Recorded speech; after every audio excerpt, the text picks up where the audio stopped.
So if you're like me, perhaps you have created a video, you spent a number of minutes or hours developing that video, and you're ready to send it to someone, only to realize that the file size is absolutely positively huge.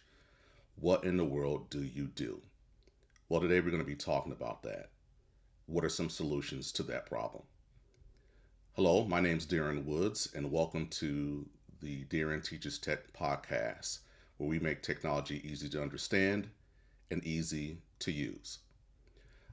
I'm going to talk about Handbrake, which is a free software that is my go to in terms of compressing videos. And so I'm going to talk about three things today. First of all, the basics of video compression. What do we mean by that?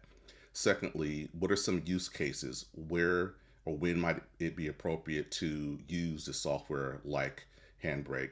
And then lastly, we're going to actually talk about, and I'm going to walk through how to use Handbrake software in order to compress your video files. So let's get started, all right? First of all, let's talk about the basics of video compression. When we're talking about video compression, we're really addressing the idea of shrinking the file size of the document without having any adverse or noticeable differences in the quality of the video. One way to imagine this is if you're a Marvel live action movie fan, you have Ant-Man, who is a human, but he has the technology in order to shrink his body size to a very, very, very small individual, but still maintain the strength of a human. That's kind of like what we're talking about in terms of video compression. We want to decrease the file size in order to make sure it's something that can be sent out to others or easily manageable within your hard drive storage space or your external hard drive storage space if you happen to have an external hard drive. Next, let's talk about some use cases. Where or when might you want to take advantage of a video compression software? I mentioned earlier the scenario where a video is absolutely large in size and you want to email it to some other individual, and you realize it is absolutely huge and it's going to take a while to email that document. You can use emails such as Gmail or other email accounts, which automatically is going to compress the file, but it's going to take a while for that file to compress and then be able to be uploaded and then seen by other individuals. Or maybe, again, you want to have a manageable file size in your storage. You don't really want to take up a gigabyte or more with one a video or more than one video. So those are a couple use cases in which you really want to take advantage of the concept of video compression of your files. So next, let's talk about Handbrake. And again, this is my go-to software when it comes to video compression of files. It actually is something that you can compress audio files as well, but I deal mostly with video files. What does this look like? Well, if you go to the website, which is handbrake.fr, you will have a number of different options in terms of downloading this free software. I happen to have moved right to the download software for Mac versions, but there are other platforms as well. You can see here the options include not only Mac OS, but also Windows as well as Linux too. So those are some options you have in terms of, again, using Handbrake. This is one of the most intuitive softwares that I've used when it comes to video compression. And so now I want to walk you through what it takes to actually achieve this goal of, again, shrinking your video file size. So I've opened the document. I've already downloaded it on my desktop, and there are a couple of things I want you to notice. I'm going to look over here, make sure everything's okay. All right. So in the top left corner, there is the option to open a source, and this is basically um, Handbrake's way of saying what is the original file, where is it located, what's the file you want to compress. I'm going to deal with, again, video compression files on today.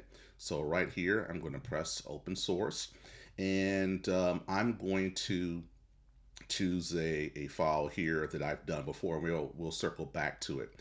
One of the things is important is to make sure that you have opened the correct file, video, if you will. So I'm going to select this and then click open. You can also double click once you have the file that you want. So you have a picture here of the video file, basically a screen capture, if you will. I really don't do much in terms of changing the configurations. There are a couple options that you can use or can choose. Over here under format, this is the format into which you want to save the video. So this happens to already be an MP4, but you also have some options here.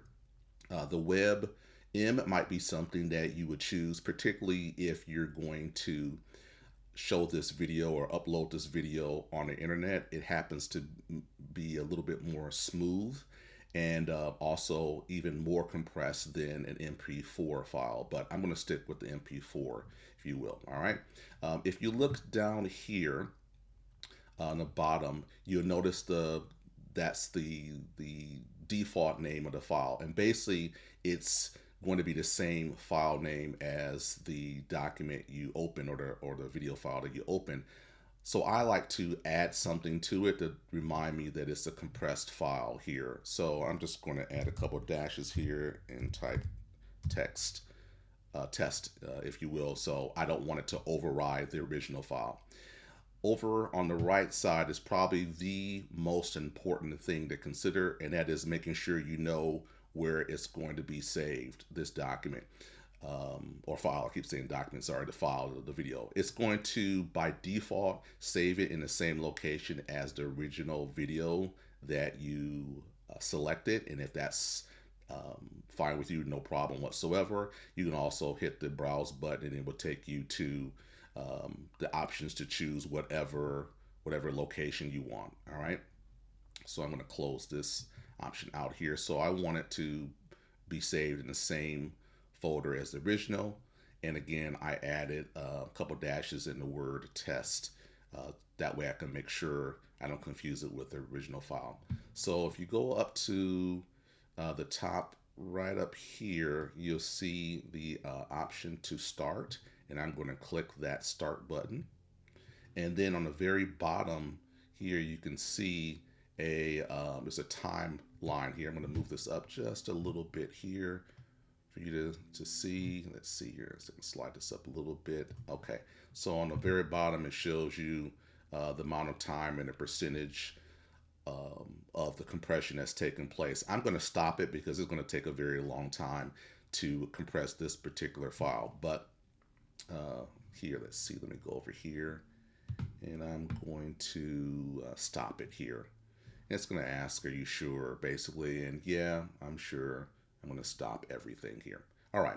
So what I'm going to do is show you just how much of an impact, just how much compression has taken place.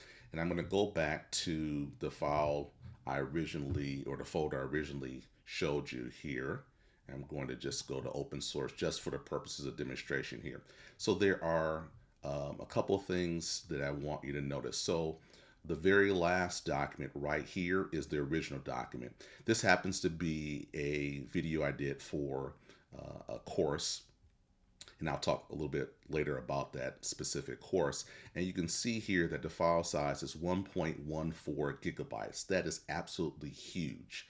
But if you'll notice, I have compressed that video file, and in this particular case, I, in parentheses, added compressed version, just again to distinguish between the original and the compressed version. And you'll notice here, the compressed version is significantly smaller.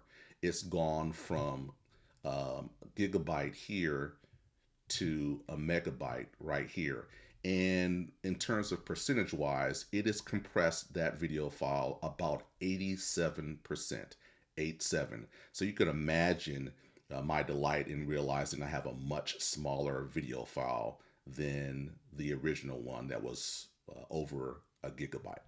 All right. And again, the video quality that you'll have with the compressed video file does not change much whatsoever. It's simply making the file size smaller. So we talked about a number of different things in terms of video compression. We've discussed understanding what that concept involves. Again, you want to shrink the size of a video file. We've talked about some use cases as well. And lastly, we discussed and I walk you through how to use Handbrake, which is again my go-to video compression file software, absolutely positively free. I mentioned earlier that the file that I demonstrated earlier today in terms of the video compression was from a course that I worked on. And if you are interested in and you want to learn more about content creation, I have created a 10 module course, which includes the PDF study guide as well as hours of video. And this course is Podcasting with Purpose, a beginner's guide to content creation. So you can check out that course and other courses I offer by going to courses.365christcenterleadership.com.